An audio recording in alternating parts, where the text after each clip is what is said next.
अजलई headquarter Punjab emergency service department rescue 1122 Nankana Sahib में महाना कारकर्दगी के हवाले से इजलास मुनक्कद हुआ, जिसकी सदारत district emergency officer Mohammad Akram Panwar ने की। इजलास में control room incharge Mohammad Naveed, rescue safety officer Ali Imran, station coordinator Kamran Ali, media coordinator Ali Akbar और तमाम रेस्क्यू ऑफिसर्स व इंचार्जेस ने शिरकत की। इजलास में control room incharge Mohammad Naveed ने district emergency officer Mohammad Akram Panwar को ब्रीफिंग देते हुए बताया, Punjab emergency service department rescue 1122 Nankana Sahib को मार्च में 8,832 मसूल होने वाली कॉल्स में 2,193 इमरजेंसी कॉल्स थी। 2,193 इमरजेंसी कॉल्स पर 2,245 मुतासरीन को रेस्क्यू सर्विस फराहम की गई, जिनमें 531 road traffic accident, 1,321 medical, 17 fire case, पानी में डूबने के 2 वाकयात, 58 लड़ाई झगड़े और तशद्दुद और 264 मुतफर्रिक इमरजेंसीज थी। मजीद बराह रेस्क्यू 112 ननकाना साहिब ने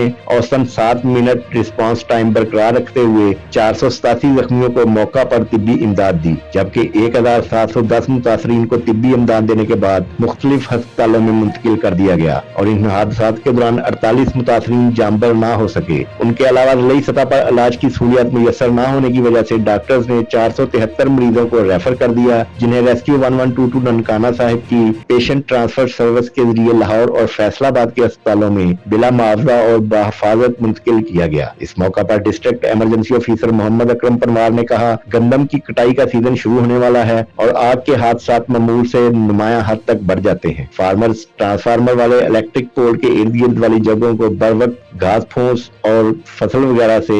साफ कर दे ताकि शॉर्ट सर्किट में आग ना लग पाए और गंदम की बाकियात को आग लगाना कानूनन जुर्म है, लिहाजा इज्तनाब करें ताकि आग के वाकयात को कम किया जा सके।